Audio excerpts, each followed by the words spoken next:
Ryan উইলিয়ামসের পর লিভারপুলের player আসছে আমাদের ভারতবর্ষের ন্যাশনাল ফুটবল টিমে যোগ দিতে। এমনকি জানাবো আন্ডার-17 এশিয়া কাপে কালকে কেমন খেললো আমাদের অনূর্ধ্ব-17 ছেলেরা প্যালেস্তাইনের বিরুদ্ধে। তো সবার আগেই বলতে হবে আমাদের ভারতীয় ন্যাশনাল ফুটবল টিমের কথায়। বর্তমানে আমাদের ন্যাশনাল ফুটবল টিমের ফিফা র্যাঙ্কিং 142, যেটা সত্যি খুব খারাপ এবং খারাপ সংকেতও বটে এবং খুব খারাপ লাগছে ওই ফিফা র্যাঙ্কিং দেখে। কিন্তু বর্তমানে যে খবরটা আমাদের সামনে আসছে, রায়ান উইলিয়ামসকে একদমই স্বীকৃতি দিয়ে দিয়েছে ফিফা আমাদের ন্যাশনাল টিমে খেলার জন্য। এমনকি আরও এক ফুটবল প্লেয়ারের সাথে কথা হচ্ছে যার নাম ইয়াং জোসেফ ধান্দা, লিভারপুলের প্লেয়ার, এবং তার সাথে পাকাপাকি কথা হয়েছে। এবং কল্যাণ চৌবে আমাদের এআইএফএফ এর প্রেসিডেন্ট, সে কিন্তু নিজেও কথা বলেছে এই বিষয়টাতে। এবং ইয়াং ধান্দা জানিয়েছে সে কিন্তু আগ্রহী আমাদের ভারতবর্ষের ন্যাশনাল টিমের হয়ে খেলার জন্য। এবং ইয়াং ধান্দাকে সে কিন্তু ইংল্যান্ডের একজন প্লেয়ার, সে কিন্তু লিভারপুলে তার একাডেমি এবং রিজার্ভেও কিন্তু লিভারপুলে খেলে এসছে। এবং 2018 থেকে 2022 তার কিন্তু লিভারপুলের জার্নিটা ছিল।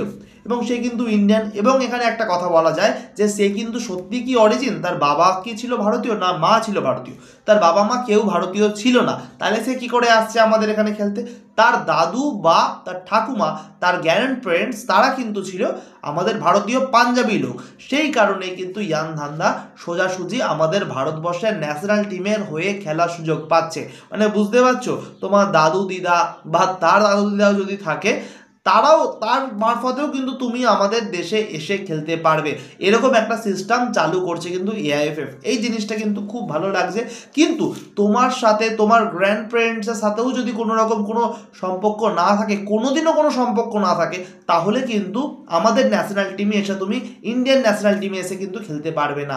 তো কোনো না কোনো কানেকশান থাকতেই হবে অরিজিনাল, তাহলেই তুমি এসে খেলার সুযোগ পাবে। তো এখানে একদমই এটা ভেবো না কোনো না কোনো বিদেশি ভালো প্লেয়ার যে কে ভালো ট্যালেন্ট আছে, সে তাদের জাতীয় দলে চান্স পাচ্ছে না, তাদেরকে আমরা কিনে নিয়ে চলে আসি এবং আমাদের দলে খেলিয়ে দিই। এরকম কিন্তু করা যাবে না।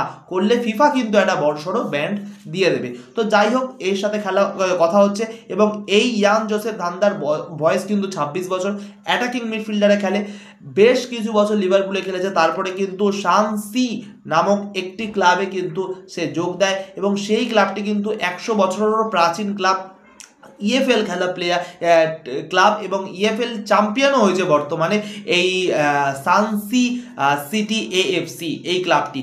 তারপরে বর্তমানে কিন্তু আছে দান্দে এফসি। এই জোসেফ ধান্দা দান্দে এফসিতে এখন বর্তমানে খেলছে। এবং এই দান্দে এফসি কিন্তু 132 বছর প্রাচীন একটি ক্লাব এবং এই ক্লাবটি কিন্তু স্কটের একটি ক্লাব, স্কটল্যান্ডের। এবং এই স্কটের প্রিমিয়ার লিগ কিন্তু বর্তমানে এই দান্দে এফসি খেলছে। এবং স্কটিশ প্রিমিয়ার লিগেও কিন্তু এই ইয়াং জোসেফ ধান্দা দুরন্ত ফর্মে আছে, ভালো খেলছে।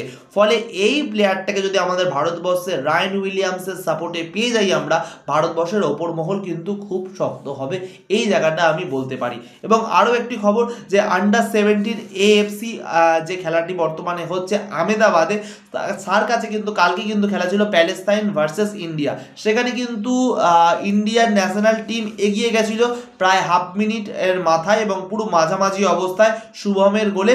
কিন্তু শেষ মুহূর্তে কিন্তু প্যালেস্তাইন একটা গোল করে, তার জন্য স্কোর লাইন সমান হয়ে যায়। কিন্তু মন খারাপের কিছু নেই, এখনও কিন্তু আমাদের ভারতবর্ষের আন্ডার-17 দলটা টপ বিরাজমান করছে এবং আশা করছি পরবর্তী ম্যাচগুলো ভালো হবে। এবং আপনারা সবাই দেখবেন অনূর্ধ্ব-17 ইয়াং ট্যালেন্টেড প্লেয়ার যাদের সত্যি সাপোর্ট দরকার, চিয়ার দরকার, তাদেরকে কিন্তু আপনারা সাপোর্ট করবেন। আজকের মতন ভিডিও এখানে শেষ করছি। ভালো থাকো, সুখে থাকো, খেলতে থাকো ফুটবল, সাথে সব খেলা। টাটা।